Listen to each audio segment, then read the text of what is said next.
You are watching another amazing episode of the Win and Play podcast. And yes, I am your host, Sean Gary, National Youth Speaker and author of Ricardo's Race and Ricardo's Race, the activity booklet, amongst a few other books. But today we are going to have us a good time. We've been clowning already, and I'm excited for what this man is about to bring. These nuggets and these diamonds that he's going to bring for you guys. These Win and Plays are going to be crazy.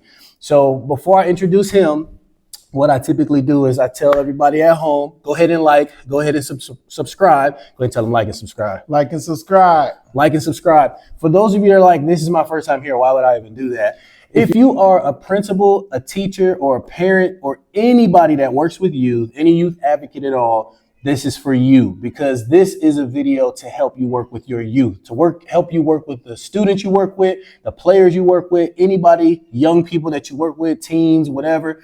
This is to help you. So we get interviews that are from people all over who work with youth, who have a crazy, amazing experience in life. They share their story, and then they bring some winning plays to you. So today is like every other episode where we have an awesome person that's going to share with you guys. So stay tuned, lock in, go ahead and like and subscribe if you haven't already. And so how we start every episode is, this is the Win and Play podcast. So in sports, you get the win and play so you can win the championship, and win a championship, then you win a ring. All right. So on every episode, we eat a ring pop. I need my ring. Eat a ring pop. Give me So my ring. you get to choose. And like I told you, no one has ever had this many options to choose from when looking at their ring. You already know where I'm going with. There's a bunch of them in here. I think I'm about to go with the blue raspberry ice. Blue raspberry ice. All right, let me see what I'm going to get. That's cherry, rainbow sherbet. Nah, I'm cool on that one. Let me see. Tongue painter. I'm gonna go with this one. Tongue painters. Oh, watermelon. Yeah, I'm gonna go with that one. Watermelon. All right, so we get to enjoy our ring pop, and they get to watch us eat it. Okay. I don't think I finished one yet on the episode, but we are still waiting for Ring Pop to go ahead and sponsor. We're looking for some sponsorships. So right. Come on, show me the money. What they say? Show me the Give money. me my money. Give me my money. That's it. Look, I was Ben Gary's butchering onto something here. Look, I butchered it. All right, so yep, not bad. Okay, so first thing we want you to do is just go ahead and introduce yourself to the people who are watching, who are ready. They got their pencils ready, pens, they got their phones already. They're watching this on their phone, and they're going to take some notes. So introduce yourself so you can tell them who you are. All right. Well, first, thank you, Sean, for having me here on this podcast. Oh, yeah. Oh, no doubt. Also, thank you for the people back home that are watching. My name is Ja Wuan Miller. I am an educator. I have been educating for the past 6 years in the classroom. I've been working with kids since I was the age of 14. I'm working at the tender age of 32 right now, so we're doing good in life right now. Can't have much to complain about. I'm doing my thing. I'm making sure that I do the things that's needed for the youth, and we got some really good support coming from all different directions, so I'm never in this by myself. That's what's up. Appreciate y'all. That's what's up. All right, so how I like to start with my interviews is asking for you, what did you see growing up? What did you experience, maybe even older, not growing up as a child or teen, but when was that moment when you say, you know what? I want to work with youth. That's what I want to do. That's what I want to do. This is a good topic. So I would think that my big moment for the youth is not, when I was 14, I worked at a Boys and Girls Club. Okay. I transitioned from a Boys and Girls Club into being a lead staff there, to being the team director at the Boys and Girls Club. But I honestly think that it was my first year of college. Okay. I remember being in my classroom and my teacher specifically asking, I went to a high school that was really, really small. Our graduating class was 111 people. Oh, wow. So it was so small, and there was a lot of things when it came to education that just was not conversations in my household. We didn't talk about it. So a little bit old fashioned, I'll say that. I was being raised by my grandparents at the time. And where was this at? This was in Orrville, Ohio. So I grew up in Orrville, Ohio. If anybody knows, shout out to Smuckers. You know what it is. Fortune 500 company. I worked there in high school. But I would say it was my moment is that I felt my first year that I was dumb. And now, as a male that has made it into college, standing strong in his first year of college, I felt like I did not have the tools that I needed. And I think that's when I decided somebody needs to be in these spaces and do it so that, one, representation matters. Two, we need to make sure that when we are in these spaces that it doesn't go for one general form of this is how I teach and this is how you should learn, because every person learns differently. Right. We know that. I mean, we work with kids. We see that every single day there's a different challenge to overcome. And so I think that that's what it was, is that I started to realize in that college classroom is that everyone got it but me. Everyone got it but me. Wow. But there had also been times in that college classroom where I was teaching my professor a certain way to solve a math problem.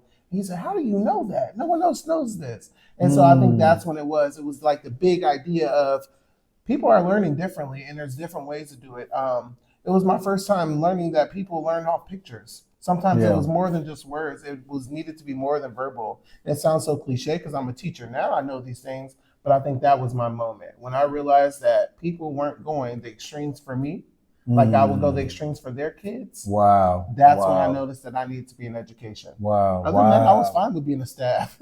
Team director, we planned summer trips. We were at Six Flags every summer. We were having all kind of stuff. Having a blast. But the actual educational piece is that's when I knew is that I needed to be that person because there wasn't people like that back home. It's interesting too, because a lot of times we go through something and it's a bad experience or experience that's not what we desire it to be, to then go, there's a gap here, right? It's like, maybe this is something that I need to change. Message. So like, if you feel like something you done experienced or done, and you're like, man, I hate the way they did this. Oh, it just irritates me. Then it's possible that you're here to change it. You're probably not the only one. Right. And you're exactly. You're probably not the only one who said that. But the question is, who's going to do something about it? That's right. And you did. You said, you know what? I'm going to do something about this. Yes. And where were you? What school was that? So at the time, I graduated from Orville High School in 2011.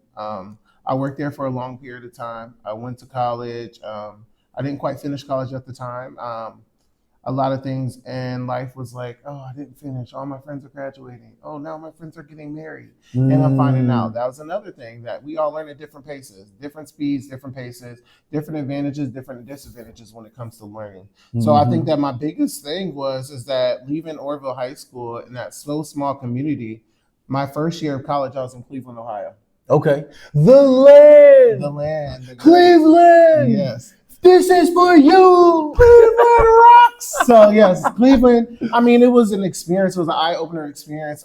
Just the amount of ethnicities, the different people that I saw on campus, the different environments that I had become around, and it was just so easy for me to just adapt to different spots. I wasn't able to make that adaptation in Orville. That's just what it was. It was like you were in Orville. And I didn't leave on a bad note. I think a lot of people back home still love me.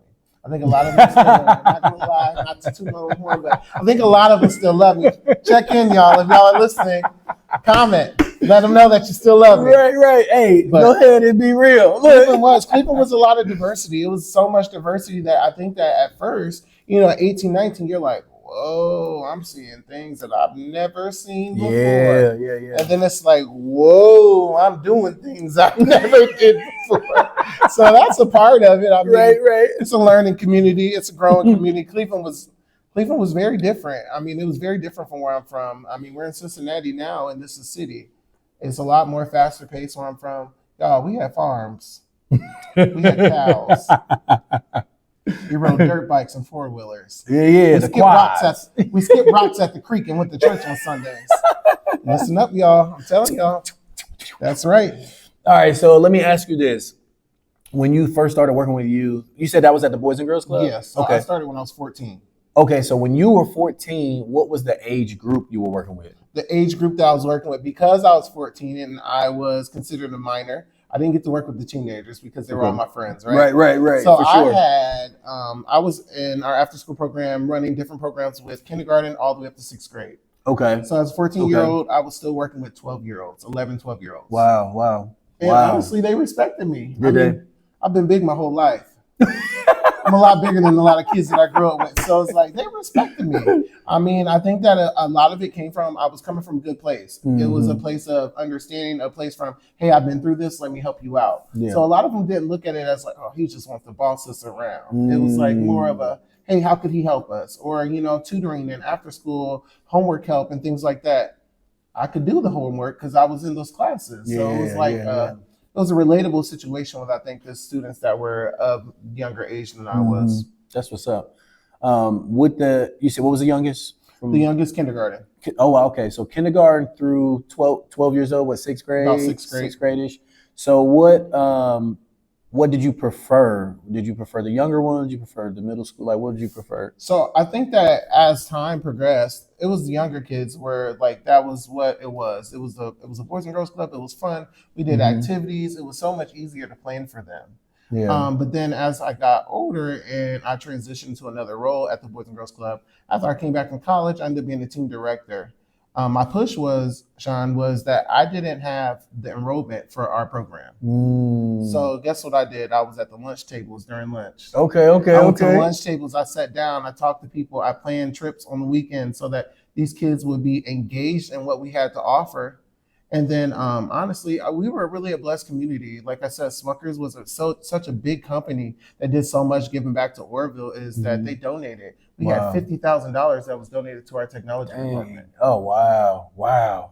Sean, everybody about what'd y'all get? Game systems, computer screens. Everyone had a one-on-one technology. I mean, we balled out. We balled out, but we had a good time. I mean, not only were the students learning, but it brought students there. I averaged, after working there for about 2 weeks of just being down in the dumps, like, we're not going to get kids here. It's going to be so hard. I can't keep going to buying Dairy Queen.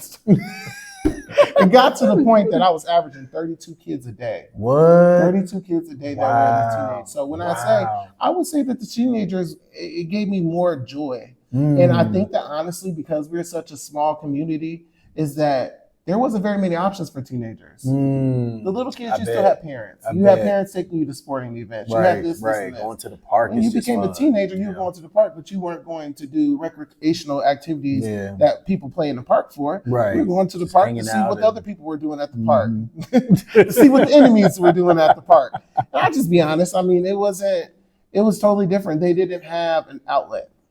So, like, even in this city, I mean, there's a lot of different things that kids can be involved in. Orville didn't have that. Yeah. It's either you played sports or you didn't. And so that's kind of what it became. It's either you were walking around, you were getting the stigma of who you are and who people thought you were. You never got the opportunity to actually express yourself. I mean, some of the people that I see grow up through Orville, I'm just like, we look at it and we go, we're so proud. We're so proud of you. And in reality, it's like, that's what shaped us. That's what shaped me to be the person I am today. If I never would have attended Orville, I don't know where I would be or how I would behave or act. Or what park I'd be sitting in right now. That's right. Right. Nah, that's what's up. That's what's up, man. And I know that had to feel, good. You said 32? 32 on average. Wow. That's what's up. That was a outlet that you provided for them where they said, here's a place we can go, hang out, be safe, have a good time, people that care about us here, Safety was definitely one of the biggest concerns at that age of adapting into like the teenage lifestyle and moving up to like getting to be 15, 16, or even when it got to the point of having your license and things like that. A lot of people look at it and they go, I don't want to attend the Boys and Girls Club. That's for little kids. It wasn't. There was different programs. We did programs that was called Money Matters, where we taught teenagers how to balance their money. And, back in the day when there were still checkbooks. Right. I still remember being part of those programs. And it was just a part to give back. For me, it was just more of how it made me feel to give back to that community that I was in. Yeah. We didn't have a lot. I mean, and like I said, representation mattered. So there wasn't a lot of us that were doing it. And I was one of very few that made sure that I stepped up and said, hey, this is what we're going to do for these kids. And inclusivity matters. Like, we included everyone in on our plan. I had somebody, shout out to Thad Tillison. If you're watching Thad Tillison, what was that Fitness, name? Thad Tillison, that's right. Thad Tillison. When I say that's the big bro for life, that person was my team director. So I had got a great model of exactly what it needed to be done in that space. And if I had to rely on anyone, that was the person I called. Yeah. That was it. It was like, Johnny on the spot, what can I do for you? Right. Oh, your kids aren't happy with this. What can we do for this? And I'll say this: every trip that we took, because we took trips. I mean, we took trips every other week. We took trips, and I never once had to pay for anything, and my students never once paid for anything. Everything that we did, we celebrated. We worked hard for it to earn ourselves. That's what's up. Whether it was meeting with the local gas stations and running car washes, and I don't know if people know or not, but children are innovative. They come up with things that's like, we might look at it and be like, right. Yeah, we should do a fancy car wash and play music, and as they come through, we're washing the cars and make it donation only. That was our biggest car wash, donation only. Wow. That was our biggest one. They want to give more. The fact that they would give, And I think that's what it is, what carried the weight of my scholars at that point. Yeah, that's what's up, man. That's huge. So what was his name? What was it again? Thad Tillison. Thad Tillison, man. Was that two words? Is that two names? Tillison is Thad is the first name. Okay. Tillison is the last name. Thad Tillison. Okay. Shout out my brother. Yes. I was going to ask you right before you mentioned him, was there anybody else who you saw growing up who was in education or working with youth in any capacity that inspired you? So definitely That was the person that when I competed for Youth of the Year for the state of Ohio in 2011. Okay. Our teen advisor had to travel with us. My parents weren't traveling with me. They weren't taking me. That was the person that moved me in my freshman year of college. It wasn't my parents. That was. Wow. You know what he did? He loaded the Boys and Girls Club van, packed up all my things, and drove an hour and a half to make sure that I was ready for that first week of college. Wow. He did all those things. I mean, checking on me. It's just like, even to this day, I mean, he reaches out to me and say, hey, what's up going on? What you doing? Nice. You know, when you come home, what can we do? He's just always been that pillar in our community. And it's not just for me, but it was for so many young people that were growing up. He made a way for us to find a way. Yeah. If that makes sense. That's good. That's real good. Absolutely. First, we got to give honor to you know who, but after that, you know who, I didn't have a father. And I would say that was that person that stepped into this space. He did a lot of things for the community. I had uncles, I had a grandpa, I had different men in my family, but those men weren't pushing for the youth at that point. They were survival mode. They were making sure that the household was taken care of, making sure that everything that needed to be taken care of on that end was being done. However, when it came to just developing myself as a person, I think that I give a lot of credit to Thad. I think that Dad was aware of how he was shaping us. He knew how he was an athlete in school. He had so many great things going for himself. I mean, he went to college at UT, came back to that community to give back. And still to this day, he's giving back in that community. I was going to ask you. He gave back so much, Sean, I don't think I need to go give back no more. That's crazy. He gave back for everybody. Dad did it. Dad, you're still doing it. But residuals. Yeah. It is. Well, maybe that's what's up. Just kidding. So you were saying, family-wise, you had any brothers or uncles that was around? You had brothers? For sure, brothers. I have an older brother and a younger brother that were in the household with me. Okay. My older brother, he was football. Football was his thing, which brings to another topic of living in a small community. When football is your passion and you put so much into football, we forget about the other things that we need. So when you can't rely on football, where do you fall back on? What's next? Yeah. And I think that that's what a lot of people in our community was experiencing. Wow. Is that, it sounds so good, those scouts and things and people coming to watch us, it sounds so good, but you also need other things that factors in that you can fall back on. And I think that we lack that in that community, is that we lack a backup plan. Yeah. Wow. And in the movies where the jocks, as they called them, were like the glory years was high school, and after that they never had anything else exciting happen, and they're like, but that touchdown, you know what I mean, or that year or whatever. So excuse me, that's good, man, to think about having what's the next thing. I'm not going to be in this young body forever. Every day I'm getting older, I might get injured, while pursuing a college degree, playing college sports, but you're getting a degree. There's always that degree you could use. And, so that's an example, but that's what's up. So, let me see, what else? So you were in a small town. I was in a small town, man, believe it or not, but I came from Columbus to a small town. So let me ask you this. Did y'all have drive your tractor to school day? I want to say that the last time we had drive, I remember the guy that drove his tractor. I ain't gonna shout his name out, but I'll tell you his first name. His first name was Cooper. And I remember Cooper because Cooper was, I'm pretty sure, the only one that drove his actual tractor into school. I mean, it was small, Sean. It was so small that in 10 minutes I can walk from one side of our city to the other. Oh, there wasn't a matter of, okay, the street lights came on, you should be home. It's like in the next 5 minutes you should be able to go. Right. It was like no matter where you are, it didn't matter where you were in the city. You had about 5 minutes to get close. Yeah, you're pretty close. So it's like, and if not, all it took is for mom or grandma or grandpa to ride down that street and they're gonna see you. They're gonna see you. So it's about 3 main streets there. It's real small, but so he actually had drove his tractor. There was. I remember one day, and I think that we were in 6th grade. I went to Oak Street Elementary, and Cooper had drove his tractor to school, and I remember us like standing outside and like watching it and like applauding it. But I mean, we were not strangers to kids coming to school in boots. We didn't wear cowboy boots. We wore rain boots.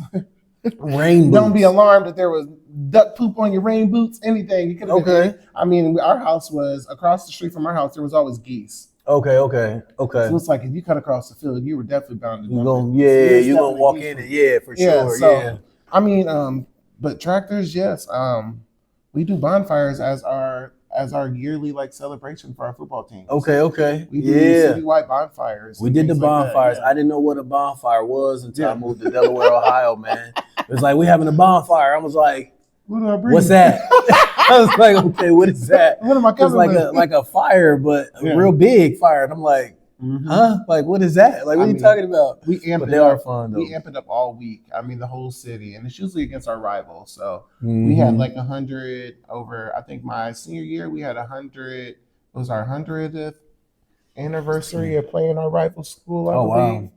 It was really big. I mean, it got out of hand. Wow. It got out of hand. Well, I normally share the story on with I asked about the driving tractor school today, or tractor to school day, because at my school, Buckeye Valley, my freshman year, me and my brother were the only blacks, which, you know, I mentioned that plenty of times probably on this show. Like, it's funny. I was like, what year is this? Like, we still do this? Like, what, me and my brother?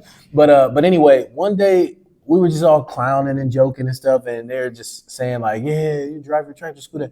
And I laughed so hard. I said, man, like, I lost to drive your tractor to school. I'm like, so Sean saw them tractors outside. Man, this day I'm on the bus and I'm looking like, I'm like, hey, y'all, what they got going on? This agriculture club or doing something, you know, what was it, one DECA or something? I can't remember what it was. I said, what are they doing? They said, oh, it's drive your tractor to school day. Oh my goodness. And went back to a regular face. I'm like, wait, what? It's like, yeah, drive your tractor. I said, man, hold on. That's a real thing? Like, you need a license for this? Right. Right. We're just students. Pull over, get off the road. But no, seriously, I mean, that blew my mind. I was like, wow. And then somebody else told me, like, later, this was when I was an adult, they had a similar neighborhood that they grew up in town, and they said had one as well. And they was sharing with me that was how you got your flex on. Because the bigger the tractor, the more money your family had. Yeah. And I was like, ooh, that's good. I was like, now I'm seeing it from a whole different perspective. Me with my little lawnmower out there. Lord numbers. I'll be out there with my little lawnmower. Say, look, if you riding and you looking to the left and right of you, then you ain't balling. Yeah. But if you looking down to the left and right of you, that's how you know. That's how you know. You climbing up out of yours, getting down, like, yeah. So now you ready for drive the tractor school. You like, oh, I can't wait to drive the big rig or whatever, you know. But yeah, but that was how my high school was, you know. And from inner city fights every day, some gang violence, whatever, but then to that. You know? And our colors were brown and gold. And honestly, I don't know if this is true, but I do believe it. They said that it was originally brown and gold for corn and soil. Oh, I can believe that. So, yeah, I mean, it makes sense because there's a lot of farmland out there and stuff. But city kid coming out there, that was another like, oh, my gosh. Like, what? Like, what am I doing? What am I doing? Yeah, it was crazy. But I had a number of amazing experiences. I got a couple friends I still talk to every day. I know a bunch of people still from my high school and stuff. It's funny too because my kids. This is so off track, but it's funny. My kids, I was just showing them like some pictures from like middle school all the way up, like because I had not a yearbook, but a photo album. Yeah. Like who has like a physical one, not like in the phone photo album. Which year? It was a physical one. That's right? the era that we grew up in. right. We don't have those things anymore, but I got photo albums at home. Man, I seen it and I said, I wonder what's in here. Yeah. And it turned into like an hour and a half, 2 hours with my two oldest, and we're laughing and cracking jokes. And the funny thing is, I didn't see myself as anything. I was always confident in myself. I was always confident. I always felt like any room I walk into, I'm just as bad as the baddest man in here. Now, not to say from an intelligence standpoint or skill, because I always want to learn from the best. Yeah. But from I can do it too. I can bust my butt and get there just 100%. Like whoever tonight. And so the confidence piece was there. My kids, though, they was just looking at all these people like, dang, Dad, you was taking pictures with everybody. You do. And I see my kids as good looking and leaders, and they know their word and all this stuff. I see them as leaders in the man and the girl, in their school. And I see how friends interact with them. And I did not know that their level of confidence in who they are wasn't what I saw. Yeah. And they was looking at me like, Dad, you was the man. I'm like, no, y'all the man. I was like, good takeaway. I mean, I guess it's a good feeling, right? Yeah. It's a good, because you could be the dad where everybody's like, get away. My mom felt that way. I was going to say, I think my mom felt that way too. And like you, I could see you being the parent that other kids that your kids are in school with being like, oh, your dad is cool. Yeah. I hope. That's how my mom was. I hope. I feel like, I want them to be comfortable with who they are, but understand their purpose, their value, and that God has called them to a time such as this. They've been called to so much greater than me, though. Yeah. And I've always tried to, especially, I think, it's the way God made me, but also with the move that we had, from going to Columbus to Delaware, I never wanted to close a door. Like I always wanted every single door open. This is some real live therapy right now that I have never thought these thoughts just now in my life before. I've never thought this before. Never. But I believe that has a lot to do with why I did so many different things. Like I could have pursued a career in barber. I still cut hair to this day. I could put designs in hair. I drew a lot. I was in art. Like everything that I kind of liked or even was kind of good at, I pursued heavy. Like I did everything. And later I would say it kind of got me in trouble because I didn't choose one thing or two things to work on. I was all over the place. But I think now just talking it out, it probably had to do with just leaving that city, coming to this city. It's like holding on to friends there, holding on to different things. It's like I never wanted to close a door. Like what option? I want every option open always, right? But anyway, I said all that to say, like with just the different things that I've done, my kids, they always joke about like how I've probably the president of some small country somewhere, like just different things like that. But I always try to tell them like, no, I've done what you're going to do is going to be so much more than whatever. That's all you can hope for with your kids too. It's like you want to push your children to do those things and succeed. And that's when you've done what you're supposed to do. Yeah. I think I had that conversation at like 27. And I'm the middle child. So in my mom's household. So I'm just like, there's everything that it just falls on Juan. This is what he needs to do. This is what he should be doing. And, I kind of feel like the other two siblings are like, do what you want. Yeah.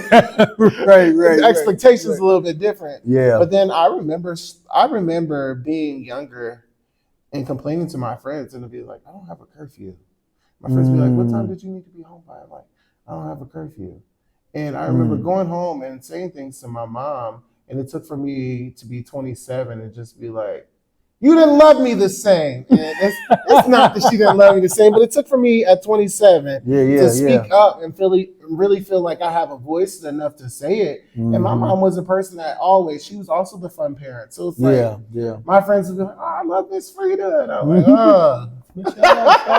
Shut up. But what I would say is that a lot of times it's like, I used to go to my mom and be like, well, you didn't tell me this. And she'd be like, at 27, she let me know I didn't have to worry about you because you didn't grow up in the same way that I grew up. And she did explain that she did this, and this, so that I didn't have to do that. So when I hear you talk about your kids, that's what I hear is that you left those avenues open. You pursued certain things, but you left those avenues. But you're well rounded into a variety of areas, and that means that you pass that on to your kids too. Yeah. So as much as you're like, I do believe that in this time, just rambling a little bit, in 2024, it's harder for kids to feel comfortable. Yeah, and a lot of it has to do with technology. We can blame that technology, but also just in general that the world's not the same as what it used to be. We do have to adjust to certain things. We do have to be on our P's and Q's when it comes to our children, and so I think that that's another good thing is that what your kids are capable of,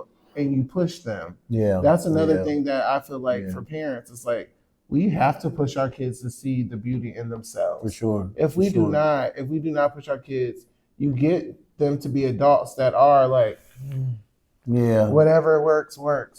Whatever works will never be good enough. It'll never be good enough. It'll never be good enough, not necessarily for me or me as a parent, but it'll never be good enough for you. Yeah. So I think that that's a good push, is that, you let your kids know your kids are well informed of who dad was, and they're like, oh, he's that guy, things like that. But that's also inspiration to know. Yeah, I came from this man. I'm the floor. I have this. Yes. Yeah. You're the foundation for them. You're the foundation for it. Yeah. I'm like I said, I'm excited, man, for what all they can do. And I try to tell them, from what I can see, is like, as we grow up, our parents say like, oh, I've been there, done that, and I wasn't born yesterday, and all that stuff. And I remember thinking, there's no way that my parents know why I did. And I can't think of something specific, but I remember just the verbiage and just this whole like, I know why you did it because I was young once too, and that kind of, and I didn't really get it until I had. Well, that's true too. That's not always true, right? That's not always true.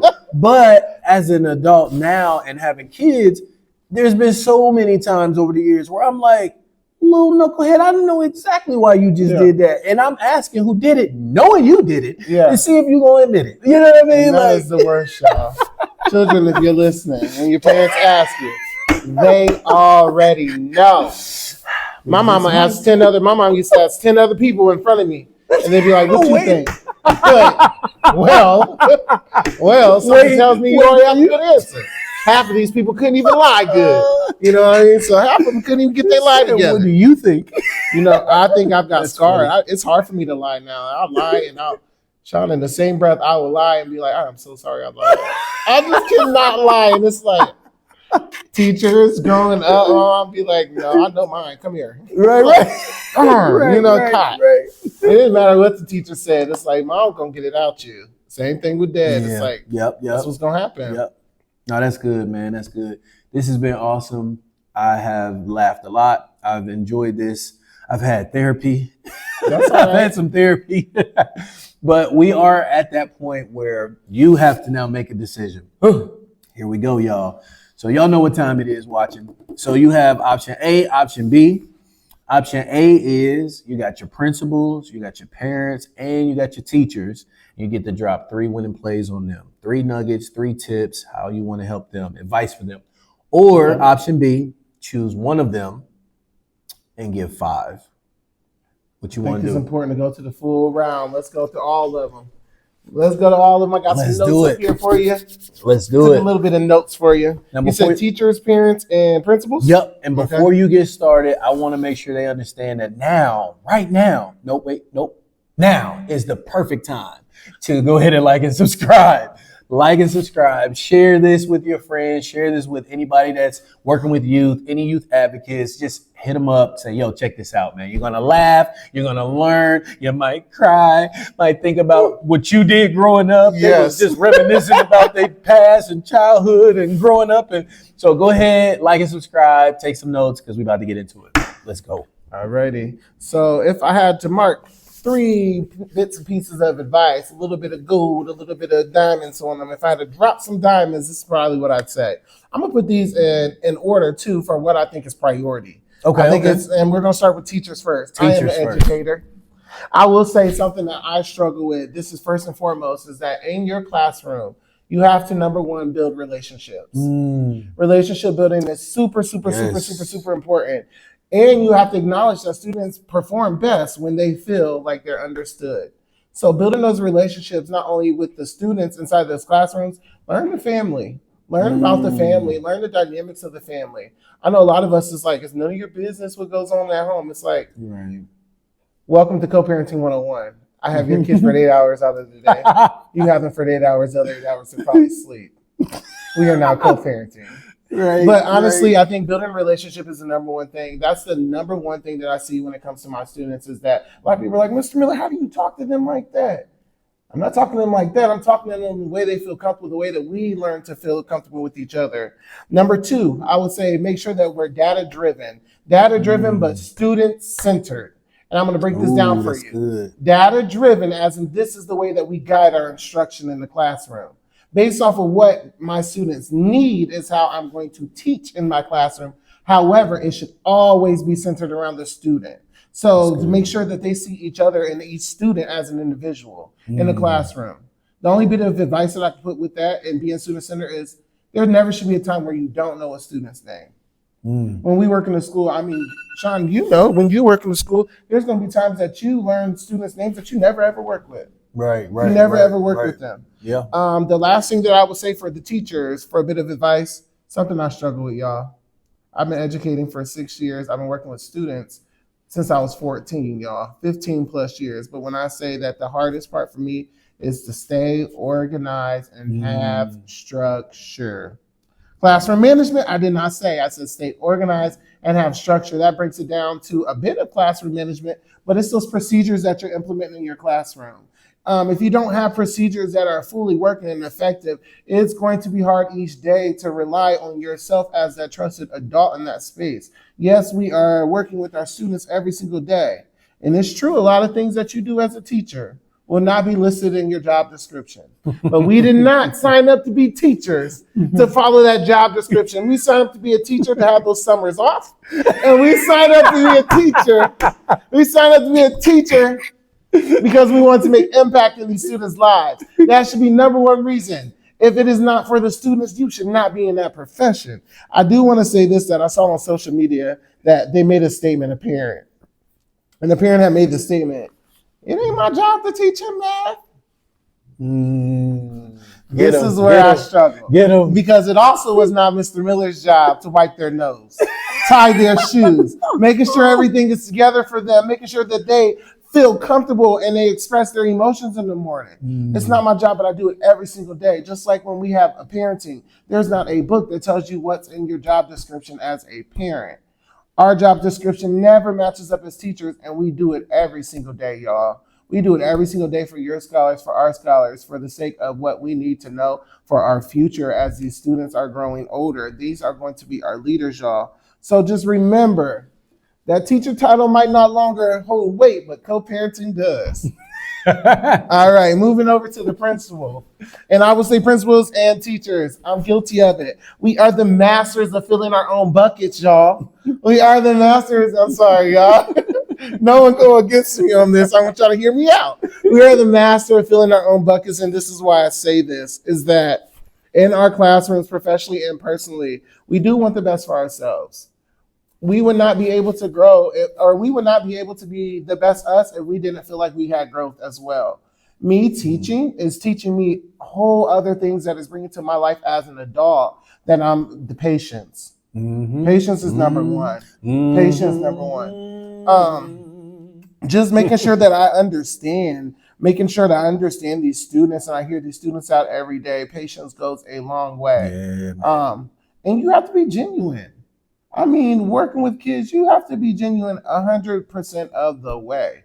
If you are not genuine, they can read you like a book, even if they didn't want to pick up it and open the pages and read the words themselves. But they can read you like that book, let me tell you. Right. So I'm just making sure that we never forget the role that we probably had before principals. A lot of times as principals, we get into new fields and then we forget what it felt like. We lose that consideration of what it felt like to be teachers. And now, don't get me wrong, I have a very blessed manager this year that understands, shows me consideration. However, in the past 6 years, it hasn't always been that easy for us. And then also for principals, I would suggest to encourage open communication with your teachers.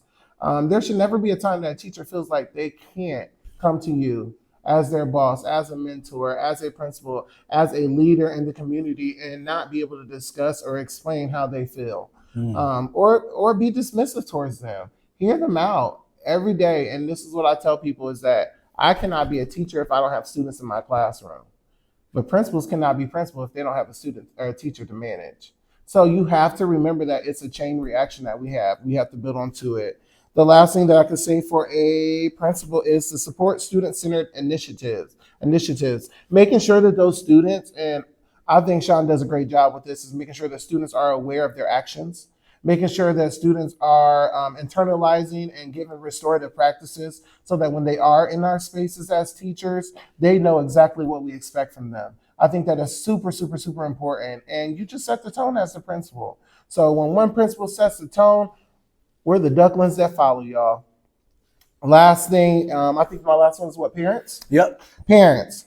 You've been Let me see rolling if I too, can, man. yeah, I have. Been I've been rolling. saying a lot right now. I'm sorry, I was ready for You this. getting it, yeah, So yeah. it says, I want to encourage curiosity and perseverance in students. I think that that's one of the main things that we can do. We have to celebrate big and small, and it has to be communication. There has to be some kind of communication to know that there's a united front when it comes between parents and teachers and students. So, a lot of times we sit down and, we hear it all as teachers.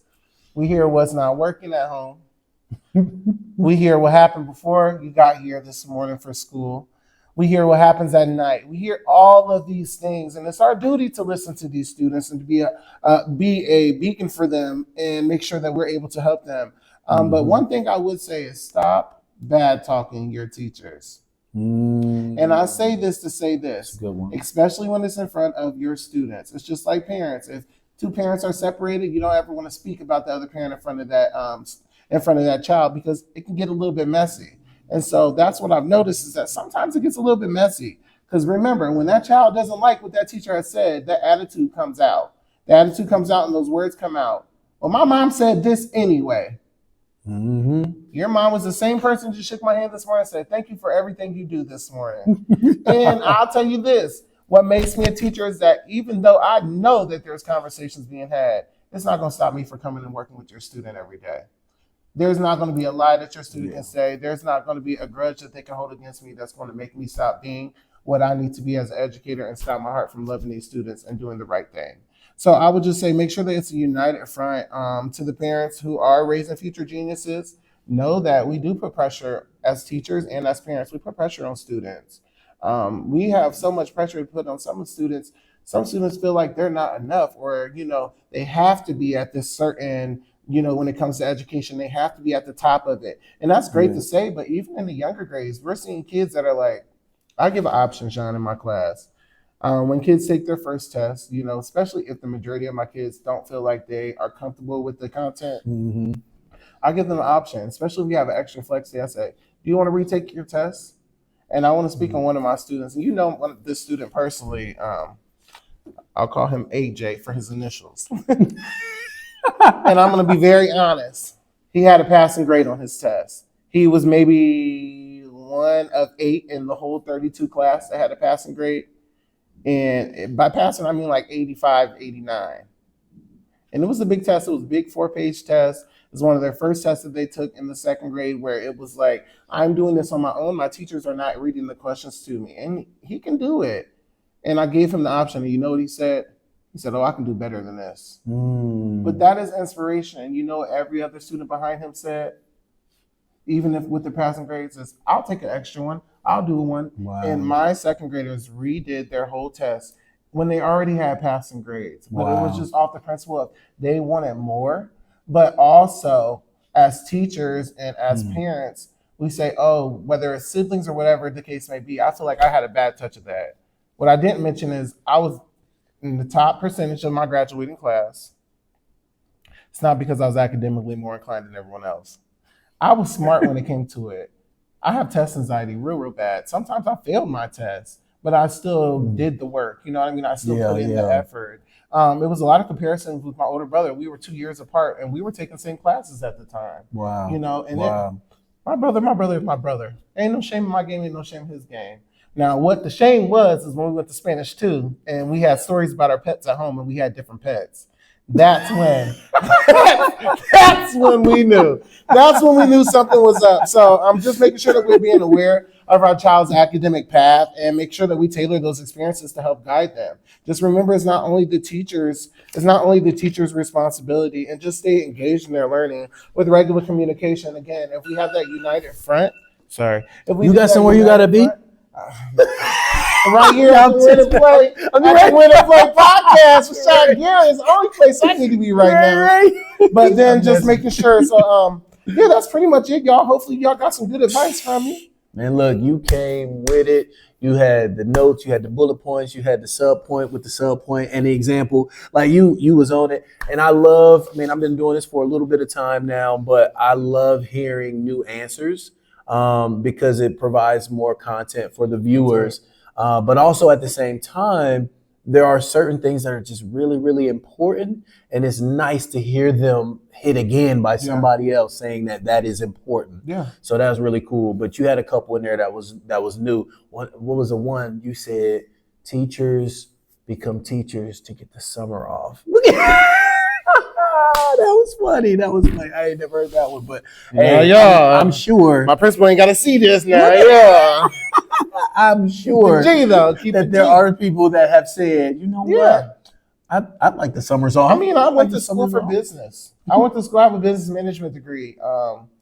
I worked with kids. Yes, I feel like it's good. I feel like I'm just now getting to a point to realize, and I mean, y'all see me teach. It's just now getting to the point where I feel like this is my calling. And it was a lot of going back and forth with it. It was a lot of prayer. It was a lot of tears. It was a lot of, this can't be my calling making this amount of money. It was a lot of different things. It was like, and I hear all the time, it's like, you're bigger than the classroom. I didn't know if they meant literally or if they meant figuratively. However, I think it's both. I think I'm too big for the classroom. I need a leadership role, y'all. Help me out here. But no, help this man out. I honestly think that that's what it is that we signed up for this because it's our heart, right? It has to be your heart. Not one person that I know looked at the salary to be a teacher and said, hey, this is what I want to do. This is it. Yeah, right. This is what's going to put the extra bedrooms on my house. Right. It's absolutely not. Right. But you did sign up because you know that it's impactful. The biggest impact that I've had with my students is that in Texas, I taught a first grade class. How I got my job, I'll tell you this. I'll go really fast. So how I got my job is that I had to do a sample teach. And I went to the school, and it was a brand new school that I've never heard of. I'm in a brand new state that I've never been in. I've been in the state for about 3 days now, and I'm at a job interview. And I'm like, okay. I'm like, dang, they want me to talk harsh to the kids. It's like military school in here. I was like, I'm a bubbly person. This isn't really my personality in real life. It's just, that's how I am. That's how I was raised. I mean, and it's funny because most of my family be like, he's so serious. And it's like, y'all never seen our serious side. Right? Y'all like, where is it? Anyway, so I'm sitting there teaching and I'm like, I was just having fun. And I'm like, yeah, then we carry this one. And we put this in, everybody counted with me. 1, 2, 3, yeah, the kids are having a good time. The principal come in and she said, I just want you to know, you just taught a first grade class. You just taught a first grade lesson to a kindergarten class that are here for summer school. And she looked at me and she was like, can you believe this? And they went. And the principal went out and got 3 other principals and came in. And I'm like, now I'm embarrassed. Wow. Now I'm nervous because I don't know what's about to happen next. It's like, I never took it as, wow, that was so awesome. You did a great job. I was waiting to hear the bad. Right. There was no bad behind it, you know? That's just how our minds have been. That's how our minds have been like programmed. Is that we think that, you know, in that moment when you stop me and you're about to give me feedback, I'm thinking automatically, what did I do? In reality, she was pointing out that I did something great. My first year of teaching in Texas, what happened was I had first graders. When we finished, they were beyond the 3rd grade level. Wow. So I taught 2 grade levels in 1 year. And that's when I knew. When I reach out to my friends that are still teaching in Texas, they're like, could you believe your main 15 are still 4.0 students? Wow. That was 6 years ago. Wow. They're big kids now. That's or like my Boys and Girls Club kids. I mean, I'm here in Cincinnati, and I have about 3 Boys and Girls Club kids that have full-time, good paying jobs here in Cincinnati. Oh, wow. That's what's up. There, I have one that works at UC. I have one that works at Children's Hospital. That's I have what's up. another one that runs Boys and Girls Clubs around this area. It's like, I Nice. never once knew that that's how it would go. But it's like, Yeah. when we have those conversations and they sit down, and you ask them, like, who inspired you? I never think to hear my name. Yeah. I thought I was just doing what I was supposed to be doing at that time. Yeah. But like I said, But you this poured is into just them. now. You poured Yes. into them. You inspired them. You showed them love. You supported them. Those late nights when your all parents that. ain't pick you up from the Boys and Girls Club, and I was sitting there, we was eating Cheetos. Those nights, yes, they remember Right, it, and that's something I hold dear to me. That's something that I'll take all the way because I never thought that I could be an impact to that extreme, Yeah. and then to know that I moved from state to state and hear multiple different kids that have that same opinion of me. It lets me know I did something right. Absolutely. So Absolutely, man, for sure. Now that's what's up. Man, you dropped some big ones. That's people gonna be grabbing these for a long time, taking those. Pick them up, y'all. Pick them up. He's dropping these diamonds on y'all. So before we go, is there any final words, any last words, any shout outs, anything that you want to say before we close out? shout out to Sean Gary, got me on this podcast. So, Shout out my truth, making sure that my voice is heard. It feels good, y'all. It feels good to express how I feel about it. So thank you. No, that's what's up. That's what's up. Yeah, no problem. Man, that's it, man. That's all we got, man. Thank you for tuning in. There was plenty said. Go back, rewind again. Share with somebody, like and subscribe. We're going to tell them together to like and subscribe. 1, 2, 3. Like and subscribe. All righty. Yes, for sure. And until next time, y'all, that's all I got. It's your boy, Sean Gary. And I'm out. Dropping diamonds on them. That's Peace. right.